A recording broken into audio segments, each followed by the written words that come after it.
ਖਾਲਸਾ ਵਾਹਿਗੁਰੂ ਜੀ ਕੀ ਵਾਹਿਗੁਰੂ ਜੀ ਫਤਿਹ। ਕੀ ਫਤਿਹ। ਅੱਜ ਸੰਗਤ ਜੀ, ਅੱਜ ਜਿਹੜਾ ਸਾਡਾ ਟੌਪਿਕ ਹੈ ਹੋਲੀ ਤੇ ਹੋਲਾ ਮਹੱਲਾ, ਇਹਦੇ ਵਿੱਚ ਭਗਤੀ ਔਰ ਸ਼ਕਤੀ ਦਾ ਕੀ ਸੰਬੰਧ ਹੈ, ਇਸ ਬਾਰੇ ਅਸੀਂ ਕੁਝ ਅੱਜ ਵਿਚਾਰ ਕਰਾਂਗੇ। ਆਪ ਸਾਰਿਆਂ ਨੇ ਸਾਥ ਵੀ ਦੇਣਾ ਹੈ ਤੇ ਕੋਈ ਹੋਰ ਆਪਣੇ ਵਿਚਾਰ ਰੱਖਣਾ ਚਾਹੋ ਤੇ ਉਹ ਵੀ ਤੁਸੀਂ ਦੱਸ ਸਕਦੇ ਹੋ ਜੀ।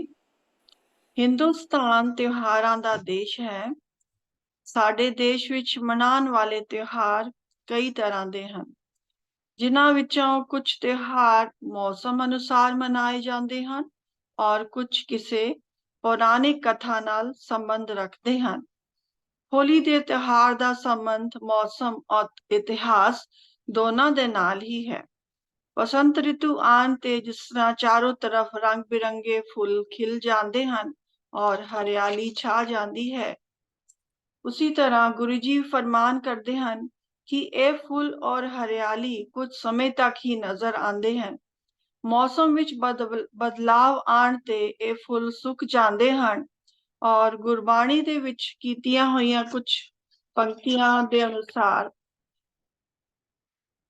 एक उस व्यक्ति दे मन की अवस्था का वर्णन इस प्रकार किया गया है कि मैं ਹੁਣ ਸੰਤਾਂ और विद्वानां ਦੀ ਸੰਗਤ ਵਿੱਚ ਬੈਠ ਕੇ ਵਿਚਾਰ ਗੋਸ਼ਟੀ ਕਰਦਾ ਹਾਂ ਤੇ ਪ੍ਰਭੂ ਪਰਮੇਸ਼ਵਰ ਦੇ ਦੱਸੇ ਹੋਏ ਰਸਤੇ ਵਿੱਚ ਵੀ ਚੱਲਣ ਦਾ ਯਤਨ ਕਰਦਾ ਹਾਂ। ਇਸ ਸਮੇਂ ਮੇਰੇ ਮਨ ਵਿੱਚ ਵੀ ਹੋਲੀ ਦੇ ਤਿਉਹਾਰ ਮਨ ਵਰਗਾ ਉਤਸ਼ਾਹ ਪੈਦਾ ਹੋ ਗਿਆ ਹੈ। ਜਿਸ ਤਰ੍ਹਾਂ ਕਿ ਬਾਣੀ ਵਿੱਚ ਆਖਿਆ ਗਿਆ ਹੈ, ਹਰ ਕਾ ਨਾਮ ਧਿਆਏ ਕੇ ਹਰਿਆ ਹੋਵੇ ਭਾਈ। ਹੋਲੀ ਦੇ ਸੰਬੰਧ ਵਿੱਚ ਇੱਕ ਪੌਰਾਣਿਕ ਕਥਾ ਹੈ, ਜਿਸ ਵਿੱਚ ਇਸ ਪ੍ਰਕਾਰ ਆਂਦਾ ਹੈ ਕਿ ਜਿਸ ਸਮੇਂ ਪ੍ਰਹਿਲਾਦ ਨੇ ਇਹਨਾਂ ਪੰਕਤੀਆਂ ਨਾਲ ਪਰਮੇਸ਼ਵਰ ਦੀ ਉਸਤਤ ਕਰਨੀ ਸ਼ੁਰੂ ਕਰ ਦਿੱਤੀ, ਜਲੇ ਹਰੀ ਥਲੇ ਹਰੀ ਇਹਾਂ ਹਰੀ ਉਹਾਂ ਹਰੀ, ਪ੍ਰਹਿਲਾਦ ਦੇ ਪਿਤਾ ਹਿਰਣਾਕਸ਼ਪ ਨੇ ਉਸ ਨੂੰ ਕਈ ਤਰ੍ਹਾਂ ਮਾਰਨ ਦੀ ਕੋਸ਼ਿਸ਼ ਕੀਤੀ, ਪਰ ਅੰਤ ਵਿੱਚ ਹੋਲਿਕਾ, ਜੋ ਕਿ ਹਿਰਣਾਕਸ਼ਪ ਦੀ ਭੈਣ ਸੀਗੀ, ਔਰ होलिका और हिरण्यकश्यप दे अहंकार दा पतन हो गया और प्रहलाद दी जित हुई। हर जुग जुग भगत उपाया पैज रखदा आया राम राजे, हरनाकश दुष्ट हर मारिया प्रहलाद तराया, अहंकारियां निंदका पिठ दे नाम दियो मुख लाया।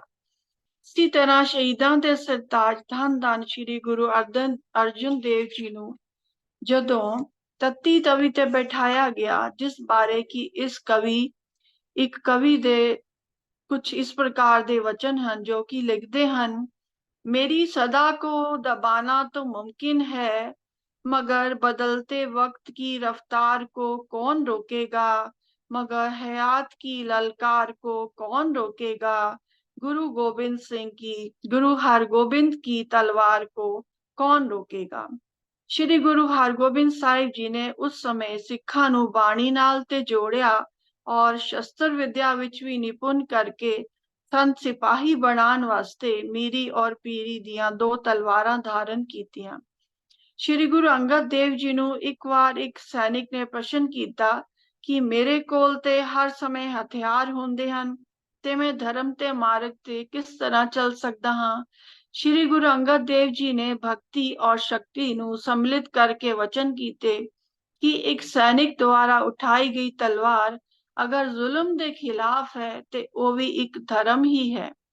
सिख दी तलवार किसे दा बचाव ही करदी है, वो किसे दी ढाल ही बनदी है ते वो एक धर्म ही है।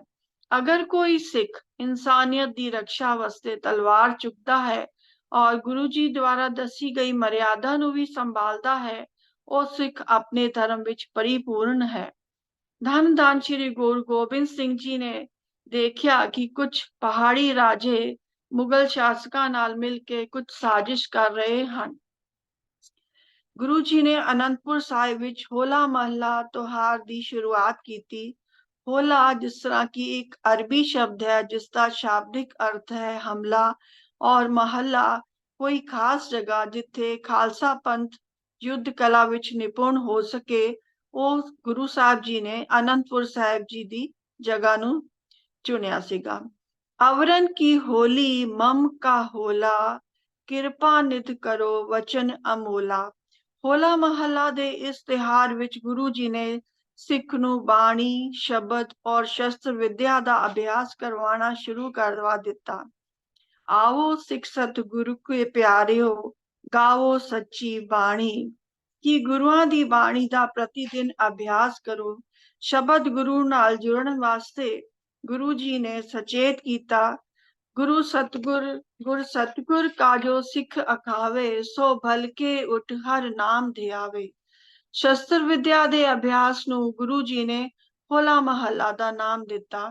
ਇਸ ਤਰ੍ਹਾਂ ਗੁਰੂ ਜੀ ਨੇ ਆਪਣੇ ਤੋਂ ਪਹਿਲੇ ਗੁਰੂ ਸਾਹਿਬਾਨ ਦੁਆਰਾ ਚਲਾਈ ਗਈ ਭਗਤੀ ਔਰ ਸ਼ਕਤੀ ਦੀ ਪ੍ਰਥਾ ਨੂੰ ਸੰਭਾਲਦੇ ਹੋਏ ਸਿੱਖ ਨੂੰ ਪੰਜ ਕਕਾਰ ਦੇ ਕੇ ਅੰਮ੍ਰਿਤ ਸੰਚਾਰ ਕੀਤਾ ਤੇ ਸੰਤ ਸਿਪਾਹੀ ਬਣਾ ਦਿੱਤਾ। ਜਾਕੋ ਹਰ ਰੰਗ ਲਾਗੋ ਇਸ ਜੁਗ ਮੇ, ਸੋ ਕਹੀਅਤ ਹੈ ਸੂਰਾ। ਇਹਨਾਂ ਪਾਵਨ ਪੰਕਤੀਆਂ ਵਿੱਚ ਦੋ ਵਿਸ਼ੇਸ਼ ਸ਼ਬਦਾਂ ਦਾ ਵਰਣਨ ਹੈ। ਇੱਕ ਹੈ ਸੂਰਾ, ਜੋ ਇਨਸਾਨ ਹਰ ਪ੍ਰਾਣੀ ਵਿੱਚ ਇੱਕ ਪ੍ਰਭੂ ਪਰਮੇਸ਼ਰ ਨੂੰ ਹੀ ਦੇਖਦਾ ਹੈ। ਦੂਸਰਾ ਸ਼ਬਦ ਹੈ ਰੰਗ, ਜੋ ਕਿ ਮਾਨਵਤਾ ਦੇ ਆਪਸੀ ਪ੍ਰੇਮ ਪਿਆਰ ਦਾ ਬਿਆਨ ਕਰਦਾ ਹੈ, ਜਿਸ ਬਾਰੇ ਇਹਨਾਂ ਪੰਕਤੀਆਂ ਵਿੱਚ ਵਰਣਨ ਕੀਤਾ ਗਿਆ ਹੈ। ਜਿਨਕੇ ਚੋਲੇ ਰਤੜੇ ਪਿਆਰੇ, ਕੰਤ ਤਿਨਾ ਕੇ ਪਾਸ, ਧੂੜ ਤਿਨਾ ਕੀ ਜੇ ਮਿਲੇ, ਸੋ ਸਤਗੁਰ ਕੇ ਪਾਸ। ਬਾਣੀ ਵਿੱਚ ਕੁਸੁੰਭ ਦੇ ਫੁੱਲ ਦਾ ਵੀ ਵਰਣਨ ਕੀਤਾ ਗਿਆ ਹੈ, ਜਿਸ ਦਾ ਰੰਗ ਬਹੁਤ ਗਹਿਰਾ ਹੁੰਦਾ ਹੈ ਔਰ ਫੁੱਲ ਵੀ ਬਹੁਤ ਸੋਹਣਾ ਹੁੰਦਾ ਹੈ। ਪਰ ਇਸ ਫੁੱਲ ਨੂੰ ਅਗਰ ਕੋਈ ਟੱਚ ਕਰੇ ਜਾਂ ਉਹਦੇ ਤੇ ਕੋਈ ਪਾਣੀ ਦੀ ਬੂੰਦ ਵੀ ਗਿਰ ਜਾਏ ਤੇ ਉਸਦਾ ਰੰਗ ਖਰਾਬ ਹੋ ਜਾਂਦਾ ਹੈ। ਕੱਚਾ ਰੰਗ ਕੁਸੁੰਭ ਕਾ, ਥੋੜਿਆ ਦਿਨ ਚਾਰ, ਦਿਨ ਨਾਵੇਂ ਬ੍ਰਹਮ ਭੁੱਲਿਆ, ਠਗ ਮੁੱਠੀ ਕੁੜਿਆਰ ਜਿਉ।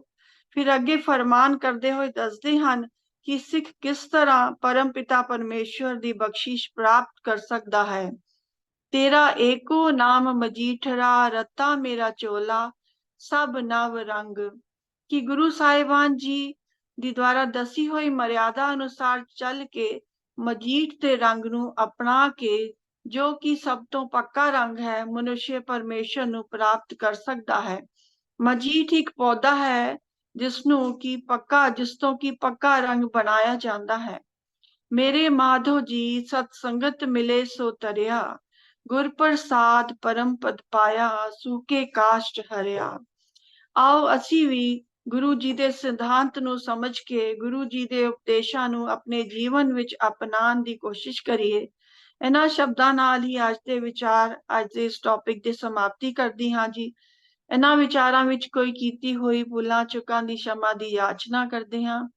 ਆਪ ਵਿਦਵਾਨ ਆਪਣਾ ਕੋਈ ਵਿਚਾਰ ਜਾਂ ਕੋਈ ਪ੍ਰਸ਼ਨ ਅਗਰ ਰੱਖਣਾ ਚਾਹੋ ਤੇ ਰੱਖ ਸਕਦੇ ਹੋ ਜੀ।